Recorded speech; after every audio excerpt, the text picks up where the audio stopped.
We know that hard times raise hard questions. In addition to the trials that we're all experiencing because we're living in the last days, you, dear brothers and sisters, have been going through a tremendous period of stress. Now, you know the situation. In February, Russia invaded Ukraine, but immediately the branch office in Ukraine organized 27 disaster relief committees. The brothers here in Poland formed 16 disaster relief committees. And something similar has happened in Slovakia, Hungary, Romania, Moldova, and many other places. So we appreciate that many of you have had to leave your homes. You've had to leave behind your jobs and your possessions. You've had to leave your family members, and perhaps you have even lost some of your family members in death.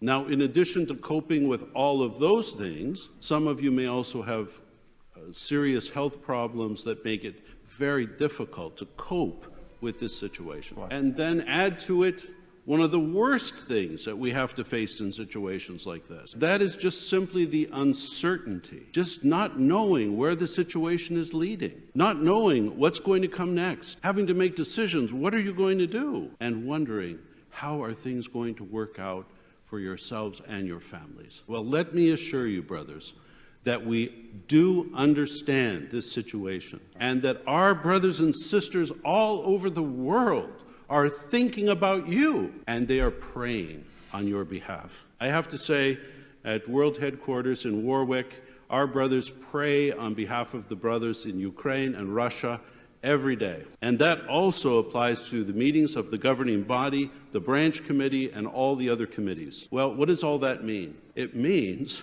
that you are very, very loved people. And isn't it wonderful to know that even during these difficult times, the love of Jehovah is so obvious toward all of you. At this, the serpent said to the woman, "You certainly will not die.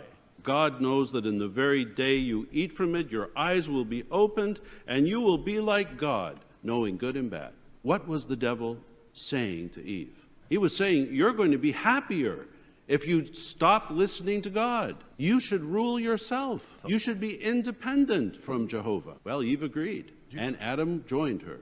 But this situation was not just an attack on God's name and his reputation. It was an attack on God's sovereignty. You see, his right to be the absolute ruler of his creation. Well, now Jehovah could have just stepped in and destroyed them, but he didn't. He determined to allow time to pass so that people could rule themselves. And then it would become clear whether they really would be better off without God or not. Well, time would tell. Time would give the answer. But brothers and sisters, what has time revealed? Man has tried every type of government, one right after another. There have been monarchies and democracies. There have been dictatorships. There's been fascism and communism. But none of them have brought happiness to mankind. Throughout all of it, humans have been caught in the middle, and people have suffered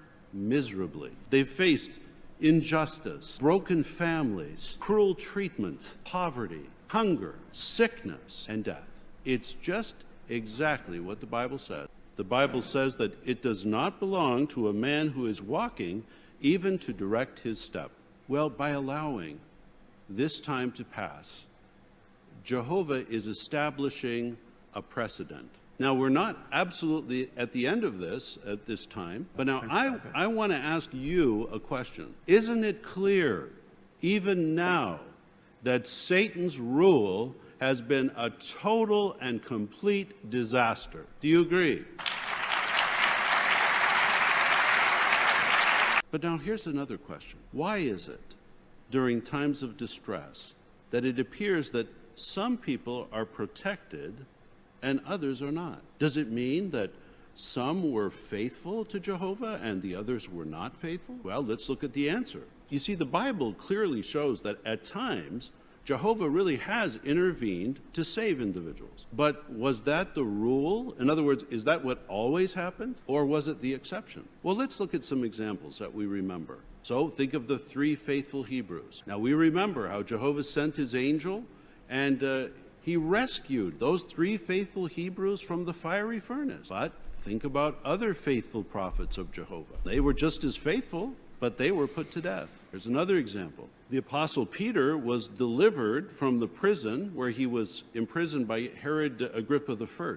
It was a miraculous delivery. But this same king also imprisoned the disciple James, and James was put to death by that same ruler. Jehovah did not intervene to stop. And think of this third example. Now Jehovah gave the apostles the power to cure the sick and even to raise the dead. But you remember that the apostle Paul appealed to Jehovah 3 times that he would take away that thorn in his flesh. And we understand that that was probably a physical health problem. But Jehovah did not do it. He did not take that infirmity away from him. So what does this teach us? Well, the reality is that when a catastrophe strikes, anyone can be affected. Here's the Bible principle. It's Ecclesiastes chapter 9 and verse 11. So let's read it together. It says, I have seen something further under the sun, that the swift do not always win the race, nor do the mighty win the battle, nor do the wise always have the food, nor do the intelligent always have the riches, nor do those with knowledge always have success, because time and unexpected events overtake them all. So that's the reality. As humans, we are subject to time and unexpected events. And often we find ourselves in the wrong place at the wrong time. What is Jehovah doing for us right now? Well, you brothers know the answer to this question. No doubt you personally have been experiencing the love, the kindness, the generosity, and the support from your own brothers and sisters. Our brothers in Ukraine and in Poland have done a wonderful job in risking their safety, risking their lives to transport supplies, to transport people to safer areas. And some of our brothers have even given their lives to accomplish this work. How do you feel about all of this love that has been shown to you, brothers? How do you feel about it?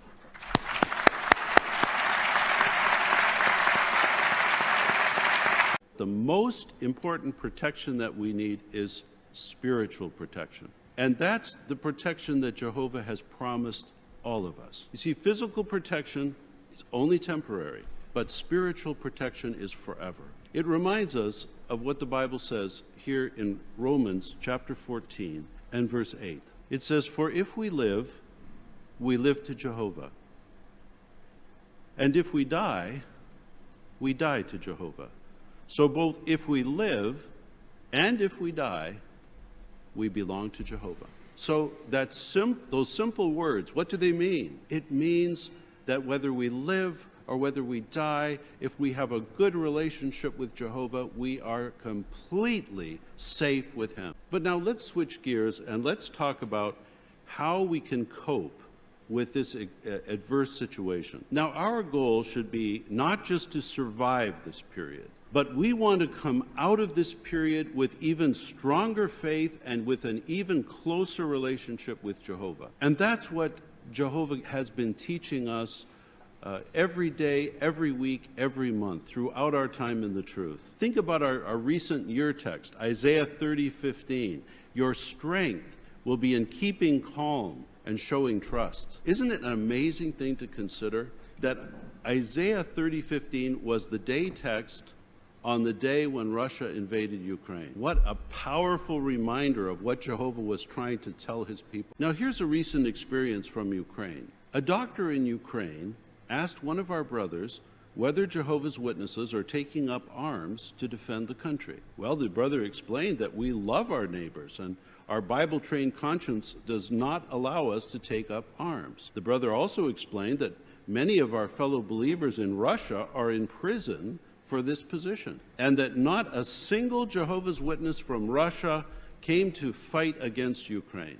If all people had such an attitude toward war, there'd be no war at all. Well, the brother also explained all about the scope of our Bible educational work. And he also explained that we are providing humanitarian help and care for refugees. Well, the doctor was very impressed, and he asked for literature. He even gave our brother his phone number, and since that time, the brother has been sharing articles with him. How do you think that brother feels about what has come about just from his effort to witness? No doubt he has tremendous joy that keeps going just because he made the effort to preach. So make sure, dear brothers and sisters, make sure that you don't neglect these basic things that can help you to stay strong spiritually during these difficult times. But here are some other simple, practical things that we also want to mention. Here's the first one. Find a good friend to talk with. Just being able to express yourself to a good friend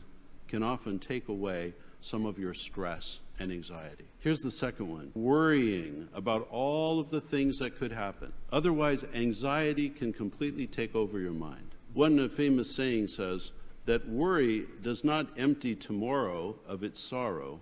It empties today of its strength. So true. Many of the things that we worry about never happen, but in the meantime, we lose all of our energy worrying. Here's the third one. Distinguish between the things that you can change in your life and the things that you can't. Sometimes there are things that we just have to accept. And if we understand that, then we can develop a more positive attitude. Here's the fourth. Be patient and be forgiving. When so many of you brothers and sisters from Ukraine have been displaced either to other countries or even within Ukraine, it has just been like a miracle how our brothers and sisters have come to your aid.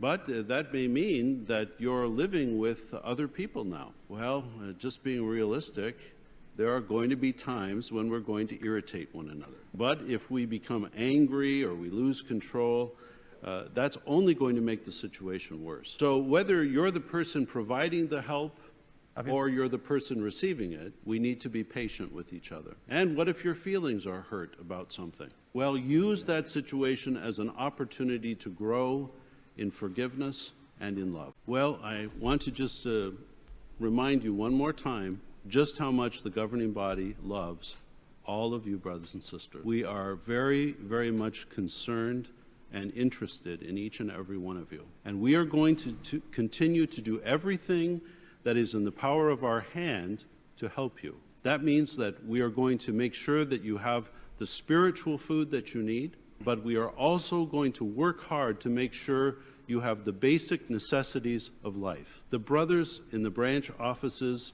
in Ukraine and in Poland and other nearby branches have been working so hard in caring for all of these arrangements. It truly has touched my heart personally to see the love that they have manifested. So would we all like to say thank you to the branch committees in Ukraine and in Poland for the hard work that they've been doing and for their love? Of course, we will also continue to pray for all of you, dear brothers, that Jehovah will wrap his loving arms around you and give you everything that you need. But especially that he will help you to keep your most precious possession, your relationship with him. So, dear brothers and sisters, it has been a wonderful privilege for me to be able to speak to you today. I wish I had the opportunity to also go to Ukraine and visit, but the governing body told me, don't go to Ukraine. So this is as close as I can get. But dear brothers, may the blessing of Jehovah continue to be with you all. And may you all continue to keep your eyes toward Jehovah. Because in the near future, all of these bad things will be wiped out forever. And then we will never, ever have to think about them again. How wonderful that will be.